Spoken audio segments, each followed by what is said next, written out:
Boa tarde a todos.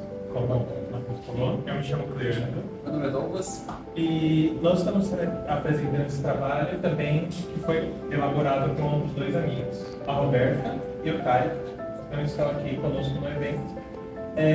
E esse trabalho está sendo desenvolvido como um grupo que começou como um grupo de discussão, de estudos, depois a gente começou a pensar em como a gente pode levar essas nossas discussões para um outro meio, e aí a gente pensou em talvez transformar isso numa pesquisa de fato, e a gente viu a oportunidade de trazer alguns dos nossos resultados, algumas das nossas percepções aqui para o evento do Seminário de Caminhos e Guianos.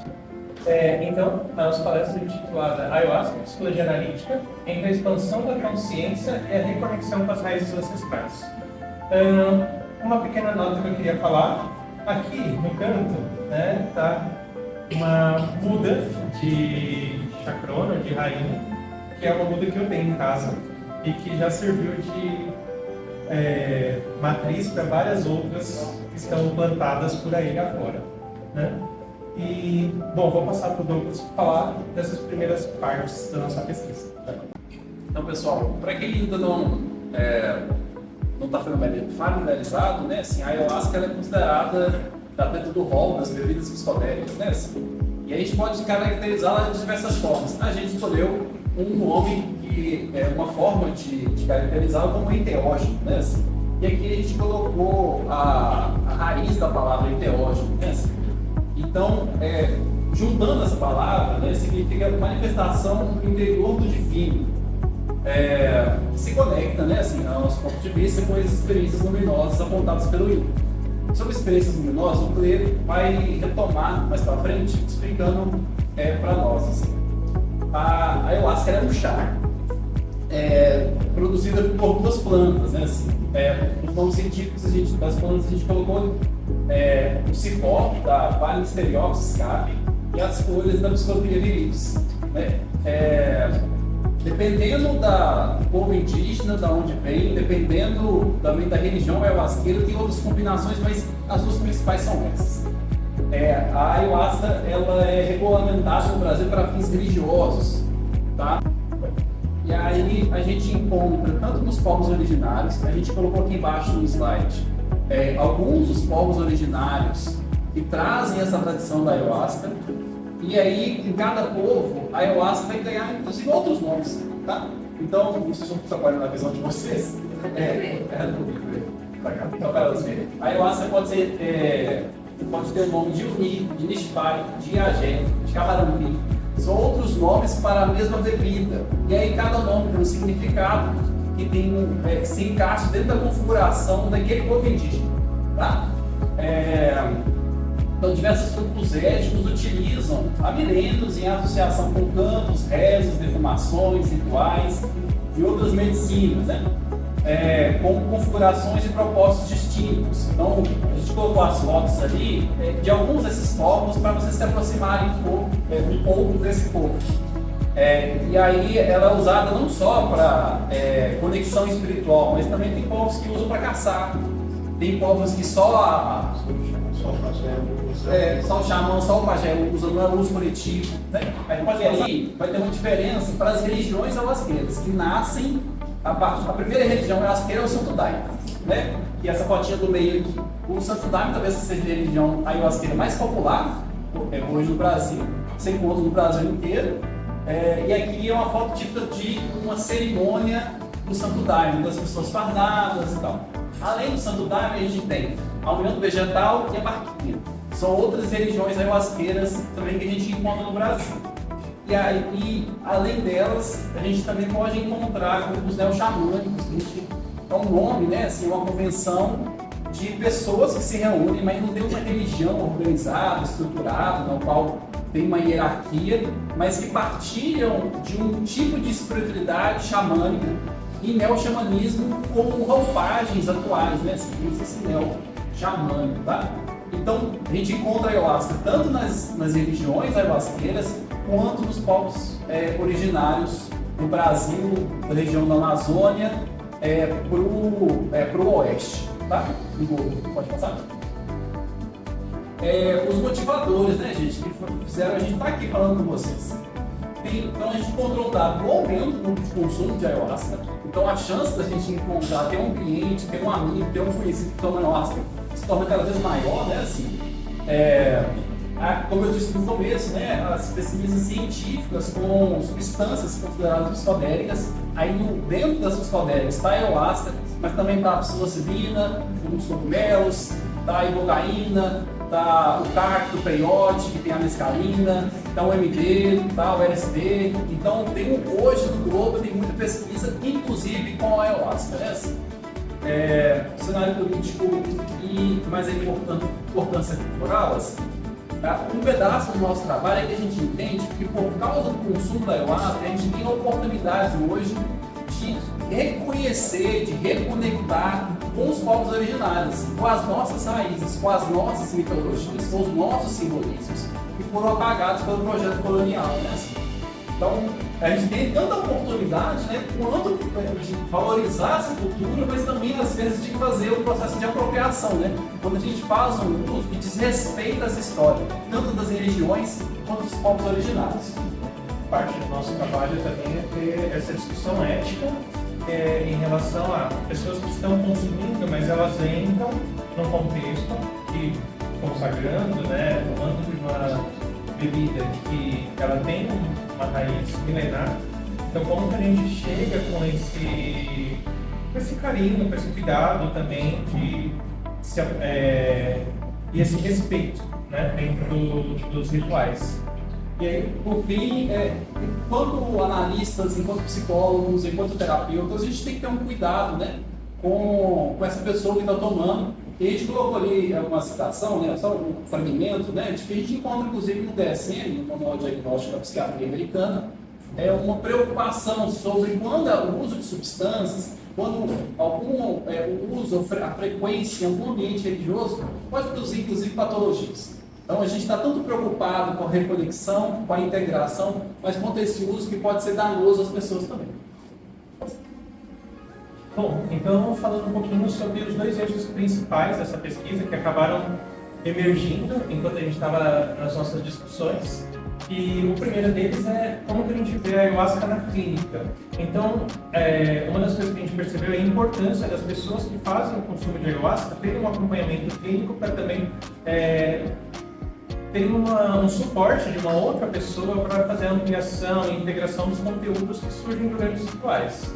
Além disso, né, a gente começa a perceber que existe uma carência, de certa forma, de profissionais, de analistas, de terapeutas, de uma maneira geral, que tenham uma abertura e um preparo mínimo de conhecimento étnico e também bioquímico e ritualístico, né, relacionado à ayahuasca para poder conseguir dialogar com os seus pacientes, com os seus clientes dentro da clínica.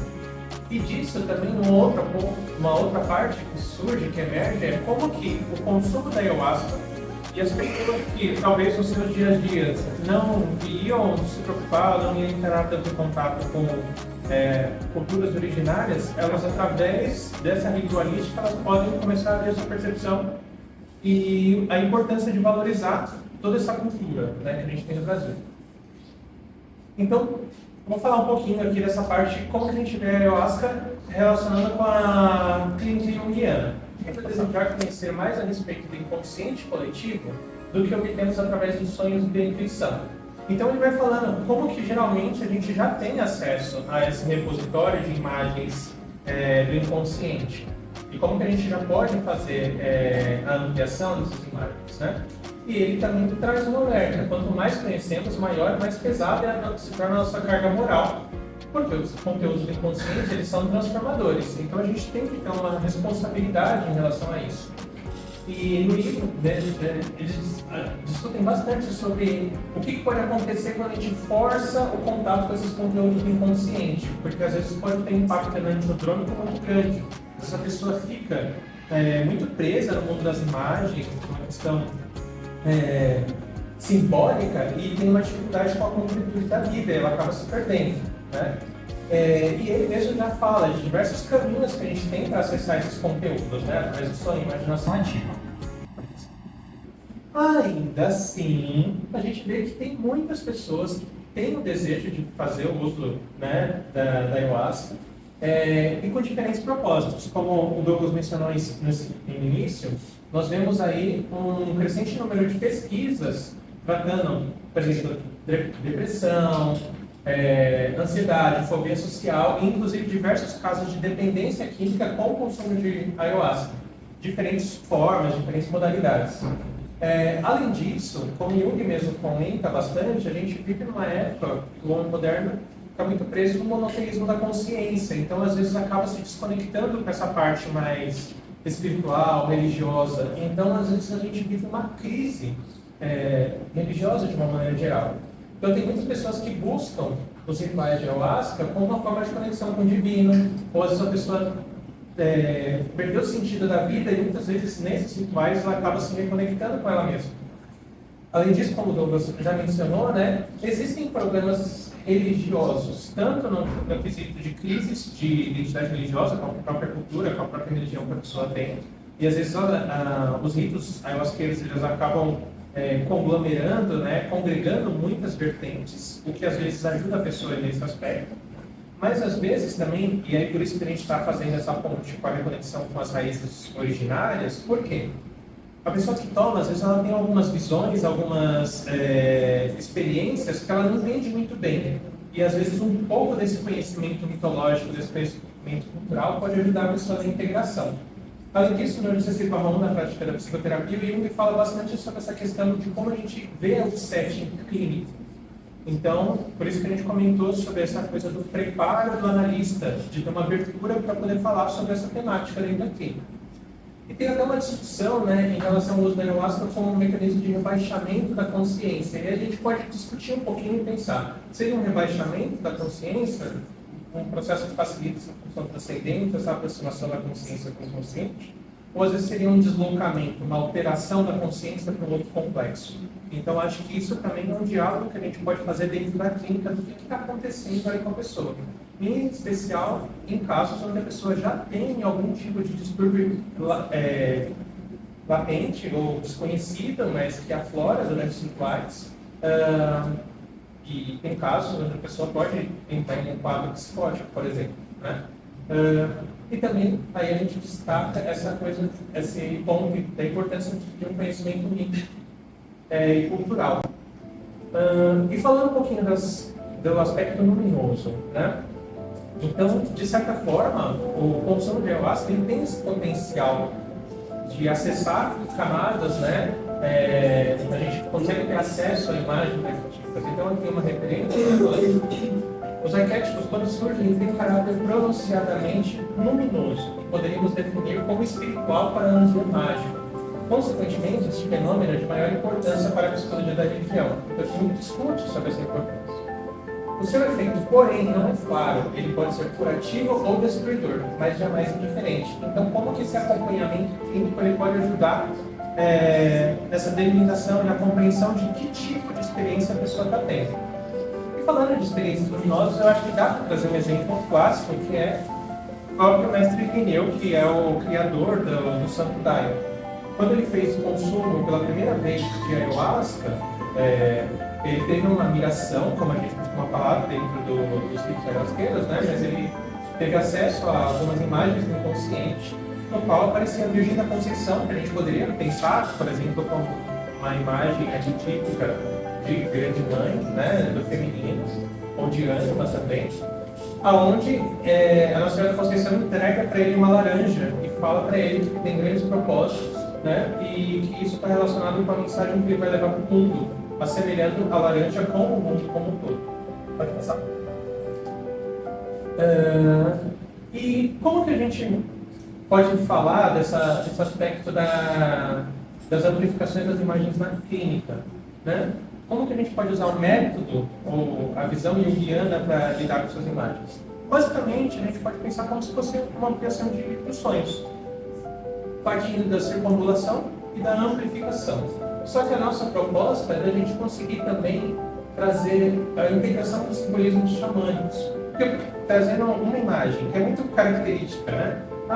essa pessoa tem uma visão de uma cobra e uma serpente. Se a gente pega simplesmente a perspectiva ocidental, a gente poderia falar, né? Está relacionado pura à medicina, mas também pode estar relacionado ao simbolismo cristão, por exemplo, da serpente no paraíso, que está ligada aos pecados, né? Mas se a gente traz isso com uma visão dos povos originários, por exemplo, a sucuri, para o povo Kaxinawá, foi quem ensinou os homens o preparo da Nitsipai ou da ayahuasca associada a cantos. Então a pessoa estaria tendo ali uma conexão com a raiz do ritualística. Né? Além disso, por conta das plantas que são usadas, o cipó ele também é muito associado com serpentes e cobras. Né?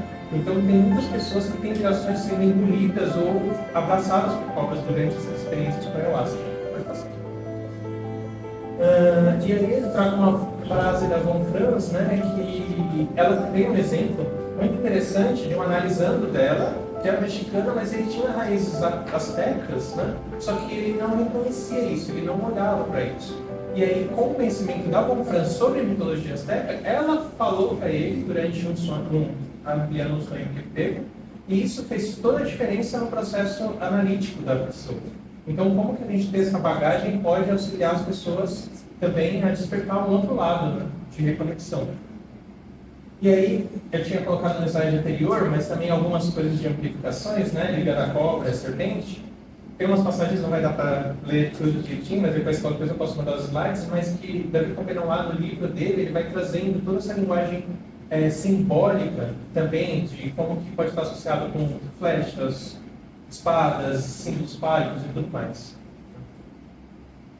Bom,